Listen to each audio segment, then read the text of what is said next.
இந்த பூமியில் வாழக்கூடிய ஒவ்வொரு பேருடைய வாழ்க்கையிலையும் நவக்கிரகங்களுக்கும் இந்த பூமியில் வாழக்கூடிய மனிதர்களுக்கும் என்ன தொடர்பு? ஏன் எதுக்காக வேண்டி நவக்கிரகங்களை சூரியன் எல்லாம் பார்க்குறாங்க, ஜோதிடம் பார்க்குறாங்க, இதெல்லாம் என்ன தேவையா? ஏதோ பூமியில் வாழ்ந்துட்டு இருக்கிற நமக்கு இதெல்லாம் அங்கெல்லாம் போய் பார்த்துட்டு இருக்கணுமா?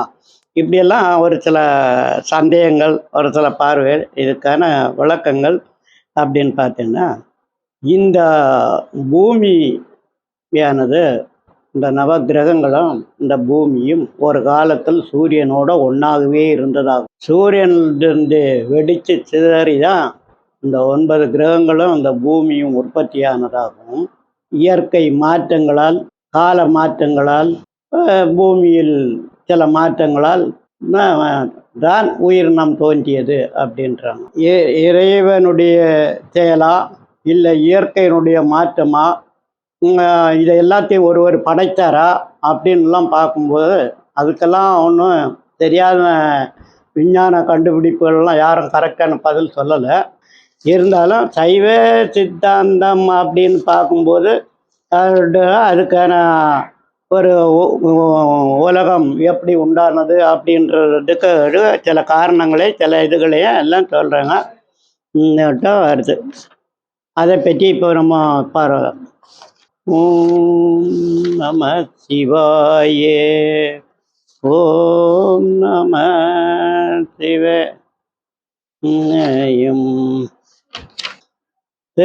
உலகத்தினுடைய ஆரம்பம் எப்படி அப்படின்றத பற்றி ரொம்ப அழகாக சைவ சித்தாந்தத்தில் கூறப்பட்டிருக்கிறத பற்றி சொல்லப்போனால், நந்தி தேவர் உபதேசித்த, நந்தி தேவர் சொல்கிற சிந்தாமணி, அதாவது ஜீவோற்பத்தி சிந்தாமணின்னு பேர். இந்த பூலோகத்தில் எப்படி இது பூமி எப்படி வந்தது, இல்லை பூலோகம் எப்படி தோன்றுச்சு, அதுக்கு சொல்லுங்க.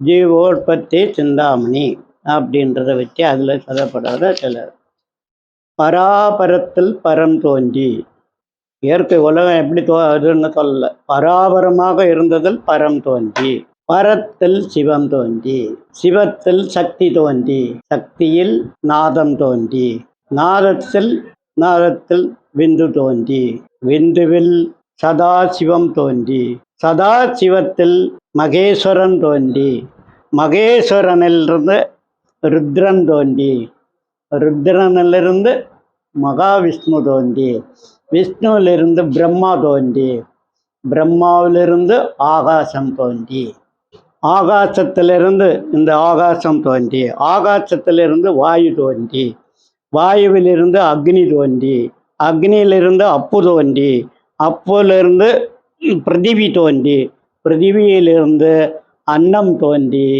அன்னத்தில் கண்ணே கரமிகு நரமிகு பட்சிகள் கரா சங்கமங்கள் அனைத்து உயிரினங்களும் தோன்றின அப்படின்னு சொல்லப்படுது.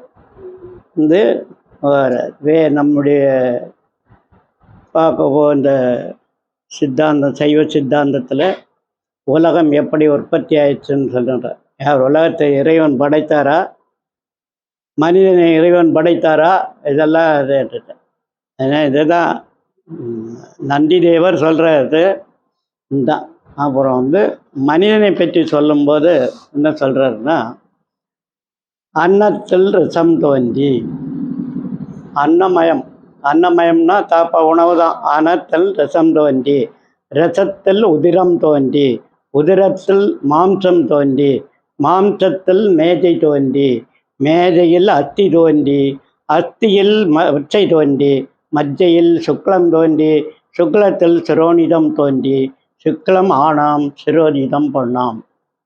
ஆண் பெண் இங்கே படைக்கப்பட்டது அப்படின்றது. ஆண் பெண் படைப்பிலிருந்து உற்பத்தியாகப்பட்டது அடுத்த ஜென்ரேஷன்.